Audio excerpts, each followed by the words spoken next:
Everybody wants to talk about the slap.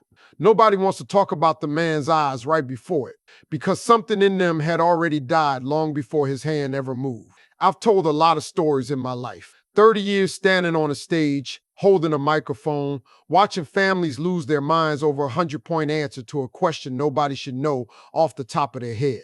I've seen grown men cry over a dishwasher. I've seen a grandmother outscream a room full of college kids. I've watched people win money that changed the whole shape of their lives. And I've watched them lose it by one dumb guess and laugh anyway, because in the end, it was never really about the money. But this one I've only told out loud a handful of times. And every time I do it, something in my chest tightens up the way it did that morning. Because here's the thing nobody understands about that day. Everybody saw the slap. It got clipped, it got shared, it got 1,000 captions written over the top of my face. But nobody saw the 4 seconds after it. Those 4 seconds when the whole studio held its breath and waited to see what I'd do. And I'm gonna tell you right now, before I tell you anything else, so you're not sitting there the whole time waiting for the wrong ending, the ending isn't the slap. The ending is what I did next. It started like every other charity taping. Ordinary morning. Coffee that was too hot, a producer named Denise chewing my ear off about to run a show, a makeup girl dabbing at my forehead like I was going to melt under the lights, same as 1,000 mornings before it. I've always believed I can read a room in about 30 seconds. It's a thing you learn on the stage. You walk out, you feel the temperature of a crowd, you know instantly whether they're loose or nervous, whether they came to have fun or whether somebody dragged them there. Families too. You look at the 5 of them standing behind that podium and you can usually tell in one glance who's the loud one, who's the peacemaker, who's about to embarrass the rest of them. It's a gift, or it's just 30 years of paying attention. That morning, I read the room, and I want to be honest with you, I read it wrong. And I've had a lot of quiet nights since to ask myself how a man who spent his whole life reading rooms could miss it that bad.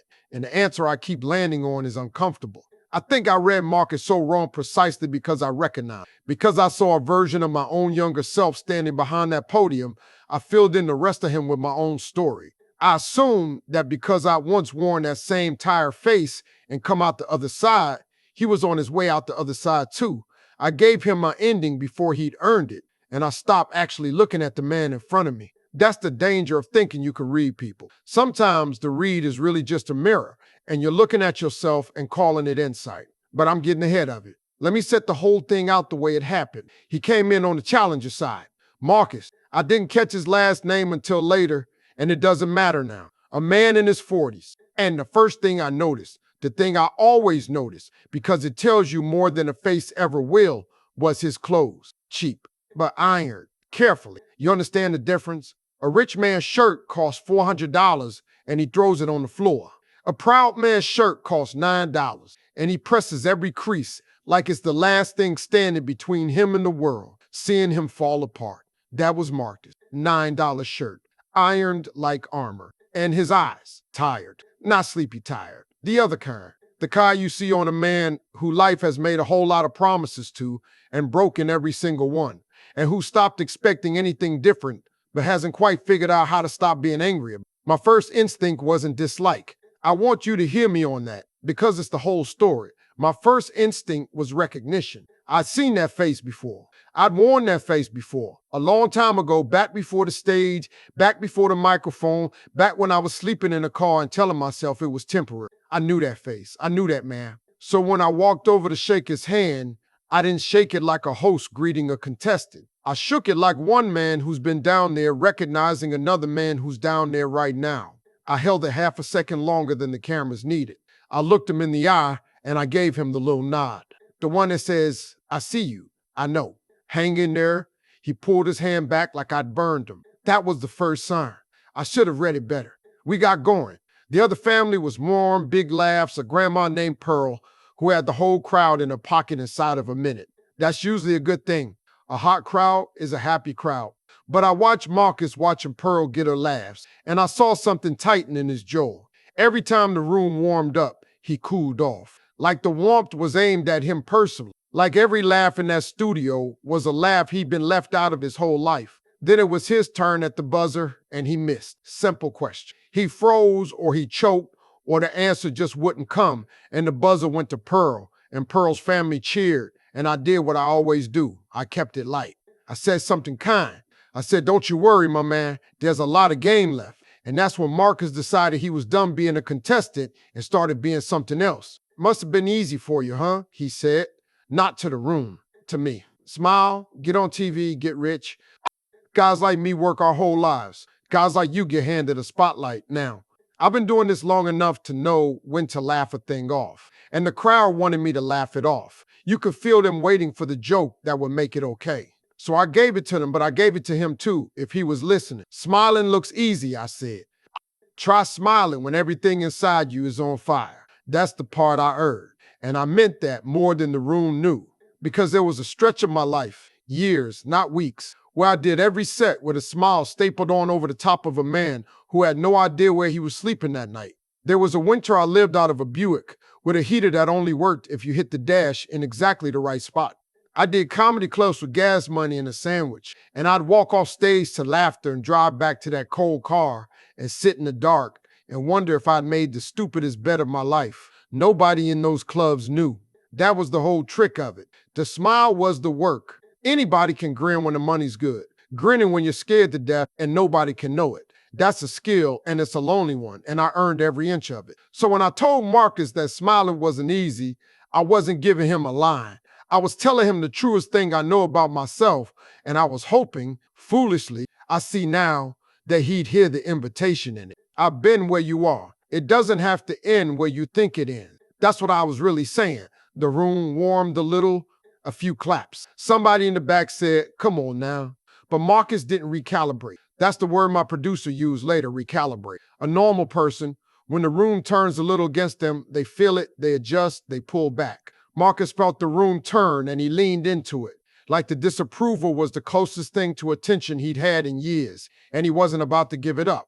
He mocked Pearl next, said something small and mean about how the show only kept the old lady around because she was good for ratings. The crowd made a sound, that low disapproving hum a crowd makes when somebody crosses the line. Pearl, God bless her, just waved him off like a fly. Then he came back to me. You didn't build anything, he said. You got given it. Right place, right time. A man like me in your shoes, I'd have done more with it, a lot more. And he reached for something personal, where I came from, my family, the kind of jab that isn't about the game anymore, that isn't about the show. The kind of man throws when he's not really trying to win a point, he's trying to make somebody hurt as bad as he does. Here's what most people would have done. Most people would have gotten angry, and the crowd was ready for me to get angry. They'd have backed me too. They were already on my side. It would have been the easiest thing in the world to put this man in his place and get a standing ovation. But I didn't get angry because I could see it now, clear as day. The anger in that room wasn't aimed at me. It was aimed through me. I just happened to be standing where the target used to be. There's a thing I've learned, and I'll give it to you for free because it took me 40 years and a lot of bruises to figure out. The angrier a man gets when nobody's fighting back, the more he's telling you about himself, not about you. A man who's actually mad at you will stop when you stop. A man who's mad at his own life will keep swinging into empty air because you were never the thing he was hitting at. Marcus was swinging into empty air. So I didn't swing back. I did something worse, and I knew it was worse even as I did it, and I'll carry a little bit of that. I told him the truth. I set down the cards. I stepped out from behind my little host spot, the one the producers hate me leaving, and I walked a few steps closer to his podium. Not aggressive, just close enough that it stopped being a show and started being two men talking. And I said it quiet. Not for the cameras. For him, you don't hate me, I said. You hate the man you could have been and didn't become. And you walked in here this morning hoping somebody will finally give you a reason to swing. I meant it to reach him. I swear to you on everything I love, I meant it as a hand reaching down into a hole, not as a stick. But when a thing is true, when it's the exact true thing a man has spent years hiding from himself, it doesn't land like a hand. It lands like a hammer. I watched it hit him. I watched something crack behind those tired eyes. And for 1 second, I thought, there he is. I got through. We're going to be okay. And then his hand came up. He stepped around the podium. Live. National television. Cameras rolling. Red lights on. 400 people in the seats. And he slapped me across the face. Hard. I'm going to tell you exactly what a slap like that is. Because the clips don't carry it. It's not the pain. The pain is nothing, honestly, it's gone in a minute. It's the sound. Right up next to your own ear, this crack like a branch breaking. and then a high ringing tone that just sits there. And underneath the ringing, you can hear the whole studio go dead silent in the exact same instant. 400 people inhaling at once. And the scrape of chairs as security starts to move. And somewhere a woman says, "Oh my God." And all of it is happening on the far side of that ringing like it's underwater. My cheek was on fire. My ear was screaming. My eyes watered up the way they do, not crying, just the body's reaction. But on camera, it looks like crying and I didn't care. And two big men in black shirts were already coming. Fast. This is their job. A man puts hands on the talent they ended, hard and immediate, and I don't blame them one bit. That's what they're there for. But here's the 4 seconds. Here's the part nobody saw. I raised my hand, not toward Marcus, toward security. Palm out. Stop. They stopped. Confused, 1 foot forward, waiting. And I said it low just to them so it wouldn't carry. Leave them. Don't put a hand on them. The nearest one looked at me like I'd lost my mind. Blood was probably coming up red in my cheek by then. And I just said it again, softer. Leave him. They backed off, half a step, coiled, but off. And then, cheek burning, ear still ringing, that high tone still singing in my skull. I took 2 steps toward Marcus. The whole studio flinched. You could feel it. 400 people bracing for me to swing back. Because that's the story they knew. That's the only ending this kind of moment has ever had. Man gets hit, man hits back, or man has the man dragged out. Everybody in that room, in their bones, was ready for one of those 2 endings. I gave them neither.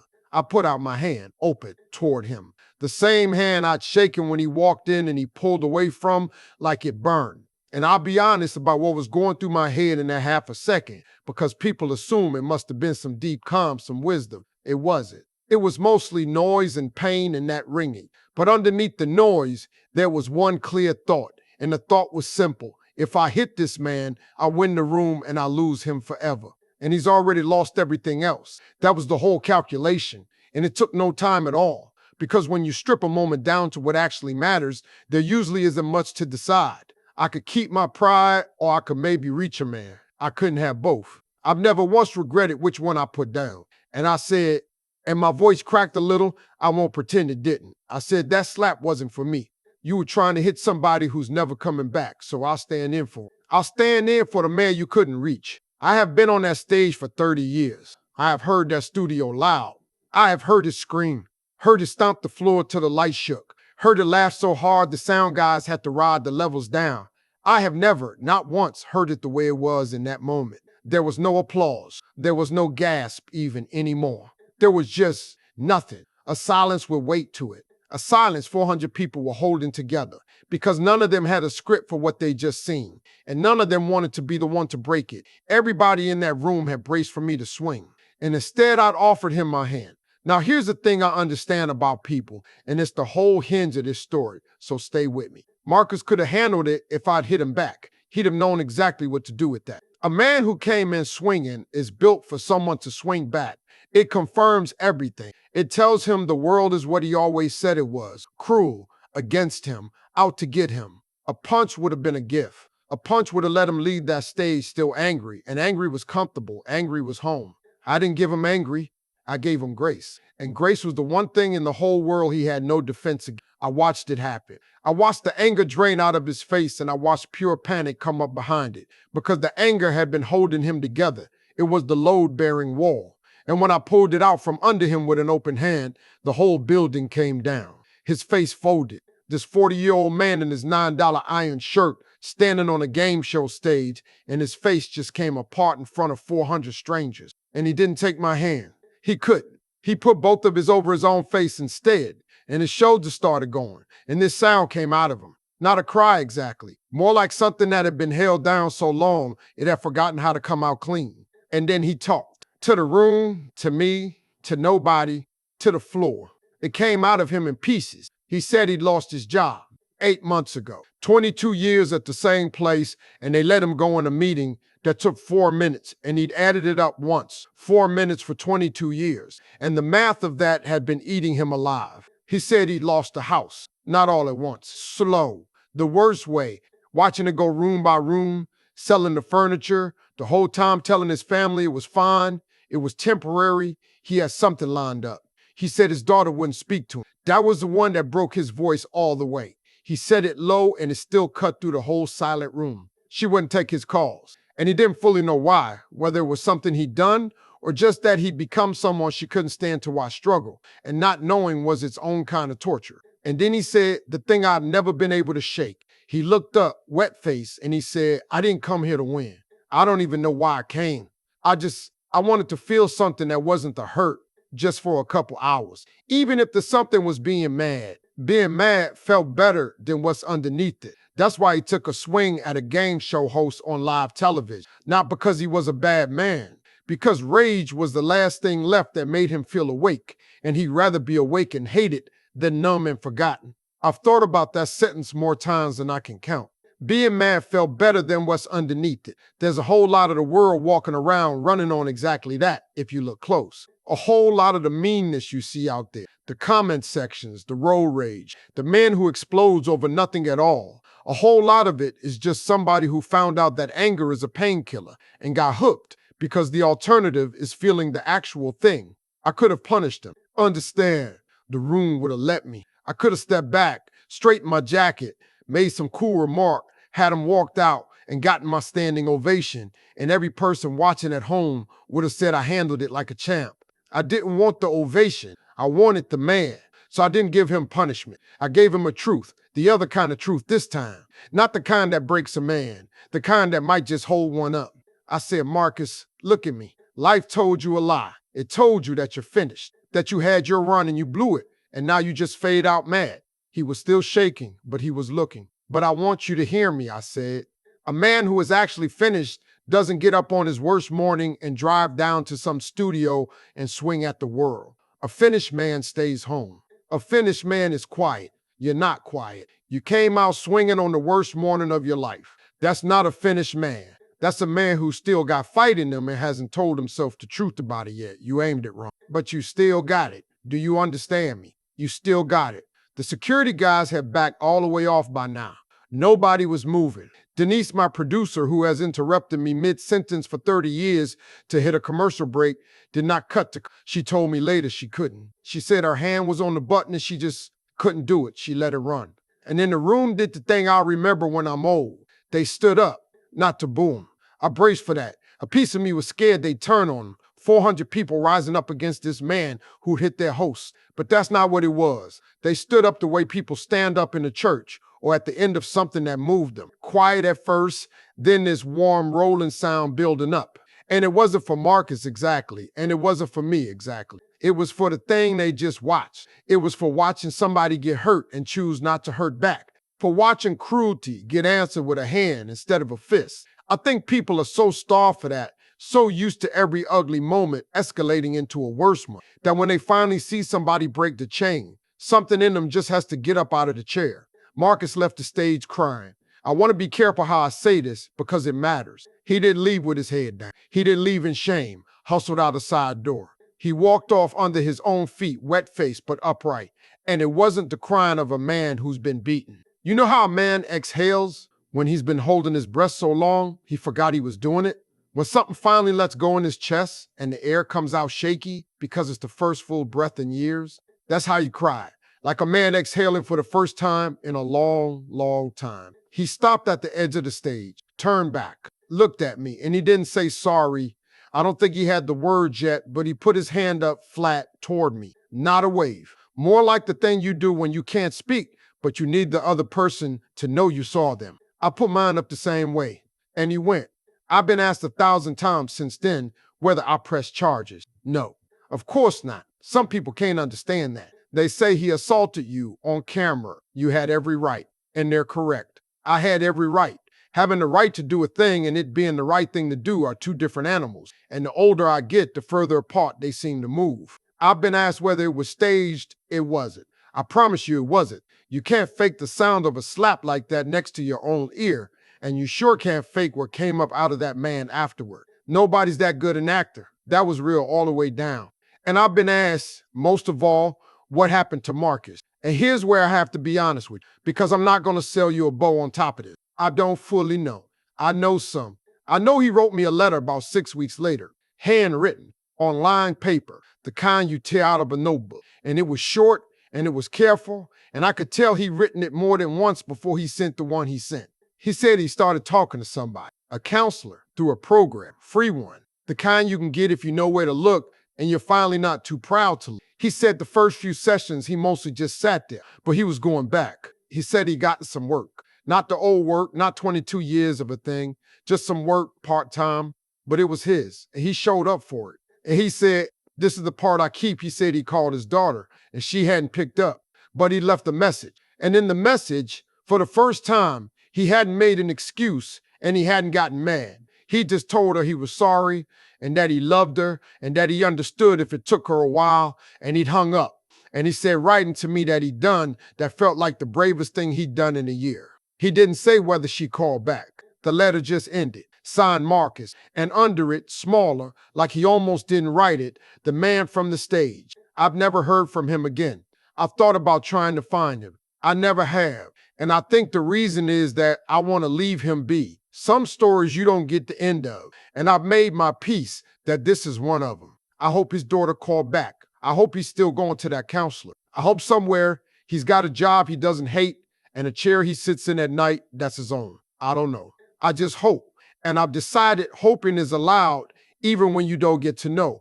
People ask me of all the things that have happened on that stage, and a lot has happened. Thousands of families, reunions I've stood in the middle of, wins that paid for surgeries in college and second chances. People ask why this is the one that changed me, and I've thought about it a long time. Here's the best I've got. Every good thing that ever happened on that stage was easy for me to be part of. When a family wins big and they're all crying and hugging, being warm in that moment cost me nothing. I love it, but it's free. Anybody will be kind in a moment like that. That morning cost me something. That morning, everything in my body and every person in that room and every rule of how these things go was telling me to answer anger with anger. And I want to tell you, it was easy to choose the other thing, but it wasn't. It's the hardest thing I've ever done on that stage, and maybe the hardest thing I've done off it too. Refusing to answer anger with anger when you got every right to and every eye on you waiting for you to. That goes against the grain of a person. You have to reach down under the fire and find something else and hold it up while your own cheek is still ringing. I don't always manage it. I want to be clear about that. I'm not standing up here telling you I'm some saint who never snaps back. I snap back plenty in traffic, at home, in ways I'm not proud of. That morning I happened to get it right. And getting it right one time, when it counted, taught me what it feels like, so I know it the next time I had the chance, even if I still miss half of them. Here's what I believe now, and then I'll let you go. I believe nobody is their worst morning. Marcus, if you frozen him in that one frame, hand up, face twisted, about to hit a stranger on television, you'd have said, there, that's who that man is. And you'd have been wrong. That wasn't who he was. That was who a job loss and a lost house and a daughter's silence had temporarily turned him into on the worst morning of his life. That was the wound talking. It wasn't the man. We are none of us the worst thing we ever did on the worst morning we ever had. We're what we choose after. When the shock wears off, when the cameras go dark, when the crowd goes home, and it's just us and the truth in a quiet room, that's where a person actually is. That's the only frame that counts, not the swing, the after. So if you're sitting there in your own worst morning right now, and some of you are, I know how these things find people. I need you to hear the same thing I told a man who just slapped me across the face. You are not finished. The fact that you're still swinging at something, even the wrong thing, even in the wrong direction, means the fight's still in you. Aim it better. Point it at the right thing. But don't you dare believe the lie that it's over. It's not over. You just haven't told yourself the truth about it yet. People ask what that morning taught me. This is it. This is the whole thing. And I've never said it better than this, so I'll leave it here. Nobody is their worst morning. We're what we choose after it. Once the cameras are off and all that's left is the truth. If this story moved you the way it moved that studio, I want to hear from you. Tell me down in the comments, does Marcus deserve a second chance? Would you have offered him your hand? I read every single one, everyone. I'll see you down there.